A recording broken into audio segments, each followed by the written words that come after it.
Hello and welcome back to another video, and thank you as always for watching. And today we're going to be talking about Formula 1 again, and the slight weird fiasco that's going on between Red Bull and Sky Sports at the minute.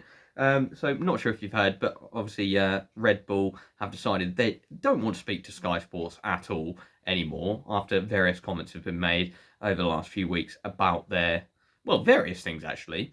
And it just all seems a little bit sort of school playgroundy sort of.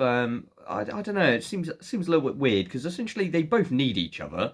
I mean, Red Bull is all about promoting their brand. That's why they're in Formula One, and Sky Sports also pretty much needs Red Bull, especially if they're the champions. I mean, if it was maybe I don't know, a lesser team, I wouldn't want to name names, then maybe they wouldn't be so concerned. But with it being the title winning team this year, that could cause some issues for next year when we're looking at the broadcasting. Obviously, as we've seen this year and throughout the previous years, Red Bull are always on the pit wall. Christian's always talking through the race and everything. We have lots of interviews with them and everything like that. It seems like the access has been fairly much there, but I think there's been a few things that have triggered it off, and it only seems to be in the last couple of weeks. I think the first one being Ted Kravitz said about Hamilton being robbed in his Ted's notebook, and then I think that obviously the most important one being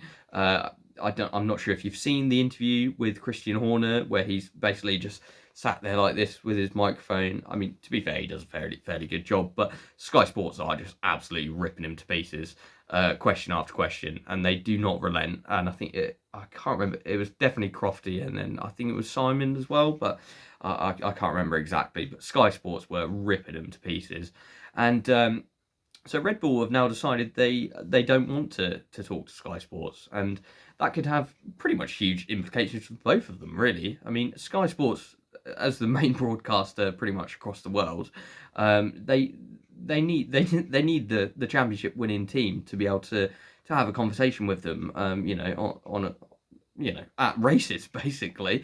They want to talk to Verstappen, they want to talk to Perez, they normally talk to Christian Horner. So maybe we won't see any of that next year, and that would be, quite strange when watching a Formula One race.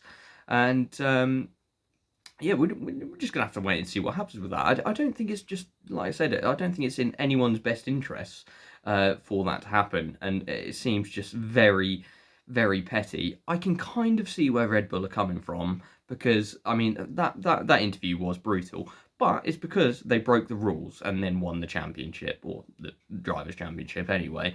So you can see why Sky grilled them about it. They're asking questions that everyone wanted to ask about it, and Christian wasn't really great at answering. He got very defensive, and he looked angry in the interview, and like I said, I can't really blame him. But as a team principal, and facing the media and everything, you'd have thought you'd have slightly done better with it. I would have thought.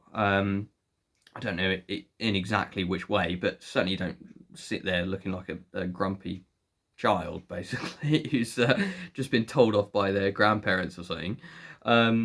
So yeah, it's going to be really interesting to see what happens next year with regards to the broadcasting, even in the next couple of races, to be honest, because we've still got a couple of races to go this year. Whether Red Bull are just going to completely stop speaking to Sky Sports is yet to obviously be seen, but getting a bit juicy and a bit petty, to be honest. So we'll have to wait and see. But after the last shambles of a race, it's probably the biggest headline, because there certainly wasn't any headlines from that last race. But hopefully the next one will be more exciting. And thanks ever so much as always for watching, and I will catch you in the next one.